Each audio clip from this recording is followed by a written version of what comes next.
અંકલેશ્વર શહેરમાં રહેતી 16 વર્ષીય સગીરા પર 33 વર્ષીય પરિણીત યુવાને વારંવાર દુષ્કર્મ આચરતા સગીરા ગર્ભવતી બની હતી. ત્યારબાદ તેણે બાળકીને જન્મ પણ આપ્યો હતો. આ મામલે એ ડિવિઝન પોલીસ દ્વારા દુષ્કર્મ અને પોક્સોના ગુનામાં આરોપીની ધરપકડ કરી કાયદેસરની કાર્યવાહી હાથ ધરવામાં આવી છે. અંકલેશ્વર વિસ્તારમાં એક અત્યંત ગંભીર અને સંવેદનશીલ બનાવ સામે આવ્યો છે, જેના કારણે સમગ્ર વિસ્તારમાં ચકચાર મચી ગઈ છે. શહેર વિસ્તારમાં રહેતી 16 વર્ષની સગીરા પર 33 વર્ષીય પરિણીત યુવાન દ્વારા દુષ્કર્મ આચરવામાં આવ્યું હતું. આરોપી શંકર વસાવાએ સગીરાને લાલચ આપી તેની સાથે શારીરિક શોષણ કર્યું. પરિણીત યુવાને શારીરિક શોષણ કરતા સગીરા ગર્ભવતી બની, જે બાબત થોડા સમય સુધી ગુપ્ત રહી. પરિસ્થિતિ ગંભીર બનતા સગીરાએ બાળકીને જન્મ આપ્યો. આ ઘટનાની જાણ થતાં પરિવારજનો અને સ્થાનિક લોકોમાં ભારે આક્રોશ ફેલાયો છે.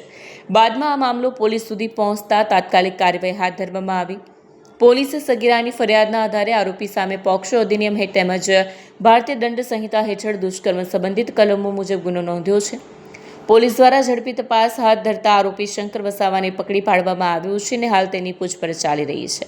હાલ પીડિતાની તબીબી તપાસ કરાવવામાં આવી છે અને તેને જરૂરી આરોગ્ય તેમજ કાનૂની સહાય પૂરી પાડવામાં આવી રહી છે.